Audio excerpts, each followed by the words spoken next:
Welcome. Today is really special. I am dedicating this video to Ukraine and to all the wines that survived.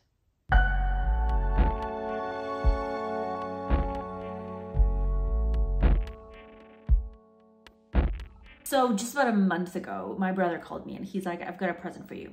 And it's usually like a t-shirt or a candy. And this time it was wine. It was wine that survived. So on March 3rd, a Russian rocket hits a wine storage of Ukraine's biggest retailer, Good Wine, and it destroys about 1.6 million bottles. The company itself loses approximately 15 million euros, but like the whole of Ukraine, they did not surrender and launched one of the most successful campaigns to raise funds in support of Ukraine. They are cleaning up the storage, single-handedly tend to every single bottle that remains intact, and they managed to recover about 75,000 bottles.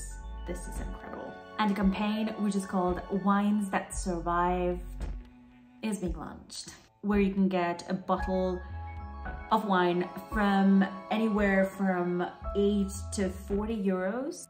And then they donate 50 cents from every bottle sold to support the armed forces of Ukraine.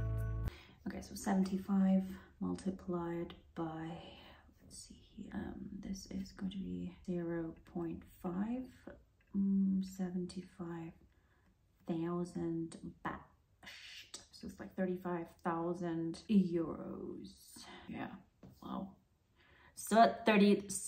So it's in total about 35,000 euros were donated to the armed forces of Ukraine, which is a huge number for Ukraine. You have to understand that. So yeah, my brother didn't get me a t-shirt this time. He got me a wine that survived, and it is going to be a really special moment today because I'm going to open that wine. It's had quite a journey. It's really had quite a journey. And I'm thinking it's probably my first time ever drinking opening an Italian wine with you on my channel. Wouldn't that be? I think so. Yeah, I think so. And it's a really special. I'm kind of excited, you know, because I thought it was such an amazing marketing campaign. Really, they did such a wonderful job, and really wow, for a company to lose that much money and just kind of, you know, get off their knees and continue and keep on doing and really doing everything. This creativity, the spark of creativity that's still there, that managed to create this absolutely amazing campaign, the wines that survived. It's so cool. You could buy the wines online. I think most of them are sold out now. You could go to their store, to the physical store, the retail store in Kyiv, that survived. You could buy the wines there, and yeah, it's going to be really interesting. All right, let's open it. Okay, so here it says the wines that survived, and then there is, I mean, the bottle doesn't look that damaged, just the label is slightly, you know, little scratches and some marks, but all in all it looks really intact, you know. And then you have some stuff written in Ukrainian, and then they actually created a special label for these wines. And then on the top you have a famous Ukrainian sealing label, which I'm not a big fan of. And I hope once Ukraine joins EU, this is going to be gone. So excise mark, I think it's called. Yeah. This is the sign that the wine has been properly, has crossed the border in all of its legal way, and all of the distribution rights are, you know, protected and stuff. Apart from being from this super famous estate, Ornellaia, it's such a name. If you've been in a wine if you've been trying to understand wine for a long time, or maybe you're just a beginner, you've probably came across that wine, Ornellaia, because it's a truly famous name. So it is from Italy. It is from Tuscany. It is 100% Merlot, and it's a 2019 vintage. And the wine is called VOLTE DELL'ORNELLAIA, which is written here on the cork. Ah, dude, it smells really nice. And get that, the story, this is so amazing.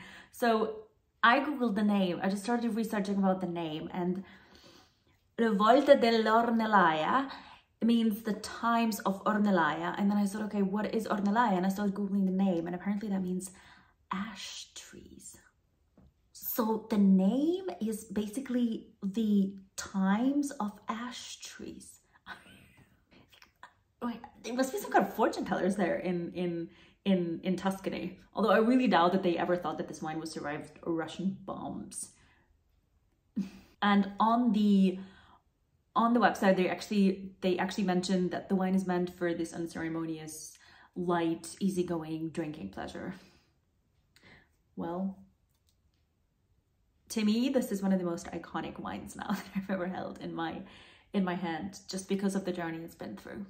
Why don't we talk about, I'm gonna pour it and let's talk about the vintage a little bit, because you know it's 2019, and if you've been watching my videos, you know that I couldn't rave enough about the 2019 vintage. It's truly one of my favorite vintage in Burgundy, but it was not the same for all of the wine regions in the world. And for Tuscany, apparently it was a very turbulent time, 2019, especially during the ripening period. One day it could rain heavily, the next it could be just a complete, you know, desert weather with temperature reaching up to 37 degrees Celsius, which is really, really high. And there would be no rain for about 45 days, and then the temperatures would drop again, and it would be really chilly. So quite a turbulent year for winemakers in Tuscany. It smells like absolutely normal wine. When the wine itself has been through such turbulent times, or let me start over. When the weather conditions before the harvest, the ripening weather conditions have been so harsh, it's really important to do this balancing work in the during the winemaking process, and this is what the winemakers here in the Ornellaia estate did. So alcoholic and malolactic fermentation both take place in steel tanks. Then the part of the wine is going to be transferred to the barrique and aged there for 10 months, and another part is going to be transferred to concrete vats, and it's going to be aged there. So lots of steps we're taking in very different, you know, containers to really balance out and achieve the lovely harmony in the wine. And then after 10 months, they're going to be mixed, bottled, shipped, bombed, and opened and drunk. It's got a bit of earthy undertone.